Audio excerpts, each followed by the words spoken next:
Well, for more on the situation in Syria and the international response, I'm joined now by Nicholas Burns, who formerly served as America's ambassador to NATO. He's in Palo Alto, California tonight.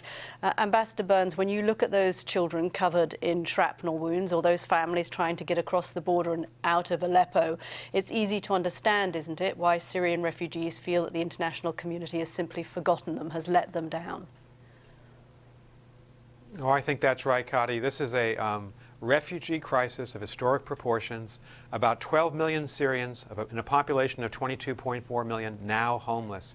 More than half the country is homeless, either outside the country as refugees, inside like the people you showed trying to flee the vicious fighting and the bombing, indiscriminate bombing of the Russian Air Force, the Iranian Hezbollah troops on the ground closing in on Aleppo. It's a terrible situation. There aren't a lot of good options, but certainly we in the West need to do more to help these people. You have accused the White House of a lack of purpose and military strength in the face of this Iranian, Russian, Syrian axis. What more would you want the U.S. to do?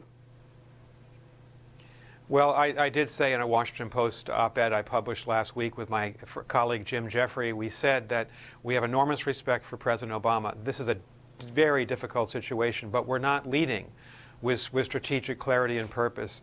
We're giving a lot of money to refugee relief, we in the European Union, we in the United States of America and Canada, but we're not using our political and military weight to try to bring about the creation of humanitarian corridors sponsored by the United Nations into these besieged cities. There is starvation in some of these Syrian cities.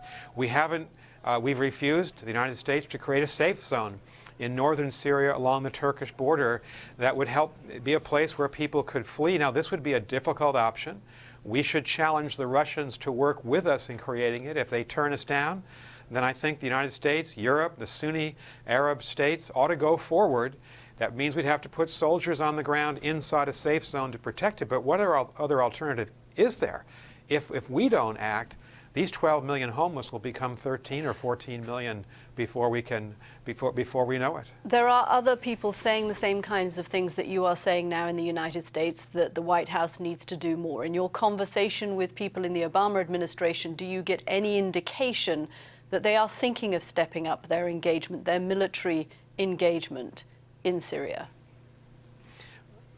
Well, I think the U.S. has stepped up its engagement against the Islamic State in other parts of Syria, but here is really a civilian crisis of massive proportions, and that's where the Obama administration has said they think it's too difficult. There are too many risks, and these are difficult options to look at. But I keep coming back, as did Jim Jeffrey, my co-author, in the piece we wrote, what's the risk of inaction? What if we don't do anything? What if we allow the Russians to bomb with impunity, with Iranian troops on the ground, fomenting this further sectarian war in Syria? The situation will be worse. We'll be in a situation 6 months to a year from now where we have to intervene. Do you think that the United States is using its maximum leverage against President Putin to try and stop the Russian airstrikes? I don't think so.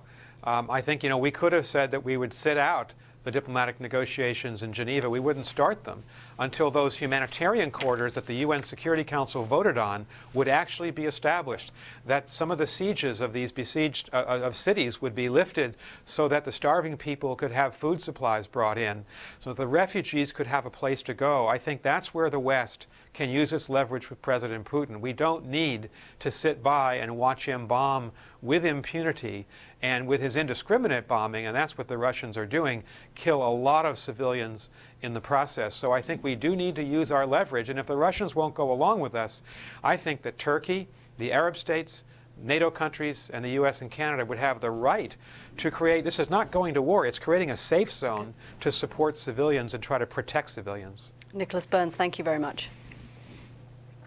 Thank you.